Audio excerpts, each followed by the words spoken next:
6 de fevereiro, gente. Gente, a ditadura lulista está reabrindo uma discussão que, para todo mundo civilizado, está encerrada desde o século XVI. Ele não quer só controlar, ele quer criminalizar não apenas o que você pensa, que é um ato que contém alguma medida de voluntarismo, mas até o que você sente, que está numa dimensão onde tudo é involuntário. Nenhum desses dois atos, esse é o problema, nenhum desses dois atos permite produção de prova, nem positiva nem negativa. Não tem como palpar um pensamento ou um sentimento. Nenhum dos dois deixa rastro. E é por isso que a acusação desse crime só pode partir da denúncia de um terceiro. E aí, você que se vire para provar a sua inocência. Pensou ou não pensou? Sentiu ou não sentiu? E é essa a fronteira que torna o indivíduo permanentemente vulnerável, justifica a tortura e cria os impérios do terror, que estão pontuando toda a história da humanidade.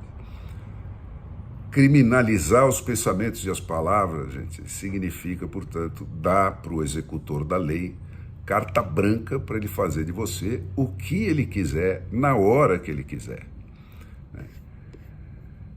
E isso é abrir mão de todas as conquistas da civilização. A grande obra do Iluminismo, que foi o movimento filosófico que criou a democracia moderna, foi empurrar essa fronteira para trás. Os iluministas não foram melhores do que nós. A pergunta fundamental deles era a mesma de sempre. Como é que nós ficamos desse jeito que nós somos? Por que a história da humanidade é esse banho de sangue e essa linha infindável de horrores? Por que a injustiça vence sempre? Como é que se consegue mudar isso? A partir de 1450, a prensa do Gutenberg tirou os livros das bibliotecas trancadas dos conventos e começou a espalhar esses livros pelo mundo. Foi a primeira grande ruptura com a censura sobre a qual a humanidade tinha vivido desde o primeiro homem até então. Foi o primeiro voo livre da inteligência. Nessas bibliotecas dos conventos dormiam todos os registros do que a humanidade pensou desde Aristóteles. E os iluministas foram apenas os primeiros da nossa espécie a quem foi dada a chance e a experiência de olhar para o pensamento humano numa perspectiva histórica.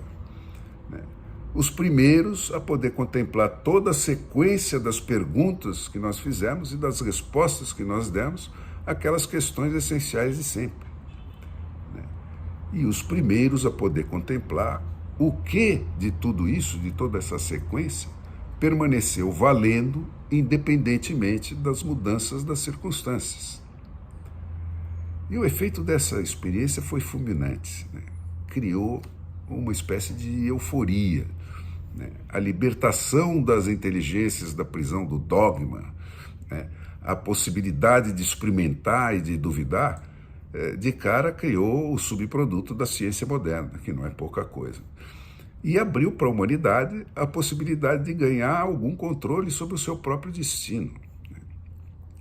A raiz de toda opressão, foi a conclusão deles, está na criminalização dos pensamentos e das palavras.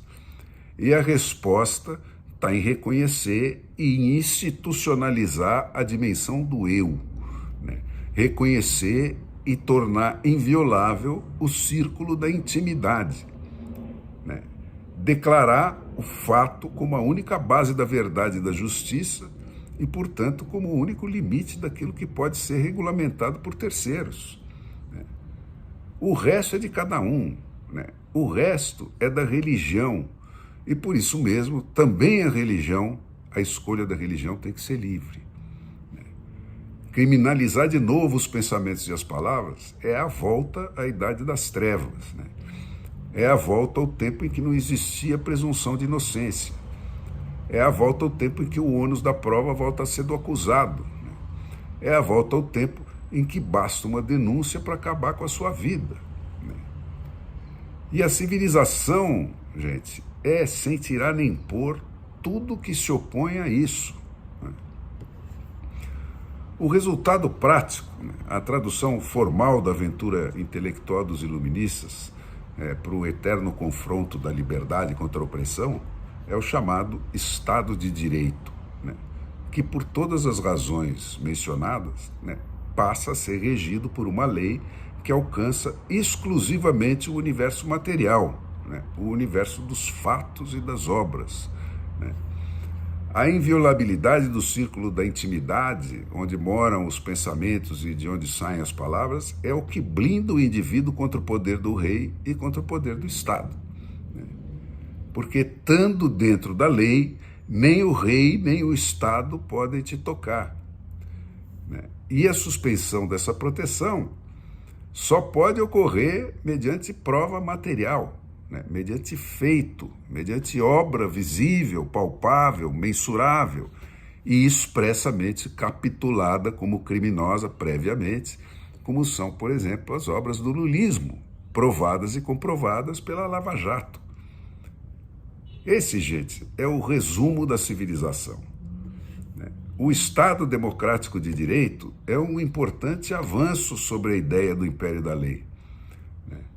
Ele determina, do império da lei e do Estado de direito, o Estado democrático de direito determina que, para além de exigir o cumprimento da lei igual para todos, inclusive para o rei, e principalmente para o rei, esse cumprimento tem que ser feito dentro do passo a passo de um ritual técnico e impessoal que contemple acusação e defesa, que é o chamado devido processo. Mas o Estado democrático de direito acrescenta sobre o Estado de direito o princípio de que a própria lei de que se vai exigir o cumprimento adiante tem que ser diretamente feita ou formal e expressamente aprovada no voto por quem vai ter que cumprir ela. Essa é a beleza do Estado democrático de direito. Ele exige também a anuência à lei, e não só a imposição da lei. Essas exigências se tornaram tão indiscutíveis como balizas da legitimidade de todas as ações humanas, que incorporar essas marcas do Estado de Direito, Estado Democrático de Direito, passou a ser o aval de toda ação da autoridade constituída, que deve, obrigatoriamente, ser chancelada pela regra da maioria. Mas alto lá, é o produto que define a marca e não a marca que define o produto. O Antônio Gramsci foi o grande teórico da tática comunista da conquista do poder. E ele partiu da constatação de que, morta aquela utopia da igualdade absoluta num mundo sem patrões, pela vivência terrível que foi o socialismo real, e diante do sucesso esmagador do capitalismo democrático, estava perdida para sempre a possibilidade de conquistar a maioria com argumentos, e que, portanto, só uma gigantesca trapaça poderia levar esse pessoal de volta ao poder. Essa trapaça, gente, consiste em inverter o sentido dos conceitos. Vender como democracia o socialismo, que é, por definição, a antidemocracia, é o mero transplante para além da Idade Média do absolutismo monárquico, onde só tem um rei que é dono de tudo e os barões para quem ele distribui pedaços lá da sua propriedade em troca de parceria na opressão dos súditos, como fazem o Putin e os seus oligarcas, e o Xi Jinping e os seus capitalistas de Estado. E consiste, por oposição, em vender a democracia real como antidemocracia. Então, da onde ele parte? Quer dizer, foi a psicanálise das sociedades humanas pela história que desagou na democracia real? Então, o único jeito de desfazer isso é levar gerações inteiras a engolir falsificações da história. E, em parte alguma, gente, esse esforço logrou mais sucesso que nesse Brasil inculto, deseducado, onde o mundo começa, a cada pessoa que nasce, recomeça do zero, esse Brasil acostumado sempre à censura, em nenhum lugar essa trapaça teve mais sucesso do que aqui. Mas aí a gente tem que tirar o chapéu. A maior virtude da esquerda antidemocrática, que é aquela que congrega os perdedores inconformados da corrida do merecimento, né, é a persistência. Ela trabalhou um século inteiro por ensaio e erro para identificar com precisão as encruzilhadas-chave que rendem o controle dos sistemas democráticos pela manipulação da regra e não pelo convencimento das maiorias, né? E essa é a maior vantagem dela sobre as maiorias que seguem a regra e trabalham exclusivamente a dimensão do argumento, né? E que tem uma enorme dificuldade até de entender da onde exatamente vem esses mal que as amarra, que é essa manipulação da regra pelo inimigo. É isso, esse Brasil de hoje, né? Que já sabe o que não quer, mas não sabe o que quer. A genialidade do Gramsci está em demonstrar que falsificar a história para gerações inteiras não é uma coisa tão difícil de fazer.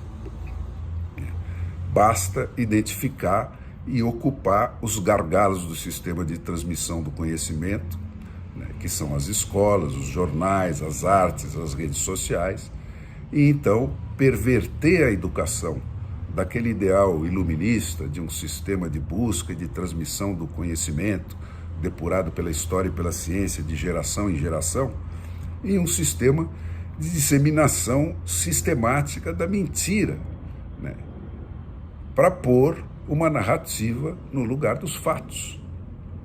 E uma vez feito isso, é só explorar metodicamente a covardia e o medo de ficar só, que são as duas características atávicas que mais generalizadamente definem esse animal gregário que é o ser humano, para ir conquistando adeptos, né? Essa imprensa analfabeta que assola o Brasil hoje é o mais preciso dos medidores do sucesso dessa trapaça, que em lugar e em tempo algum logrou mais sucesso que no Brasil.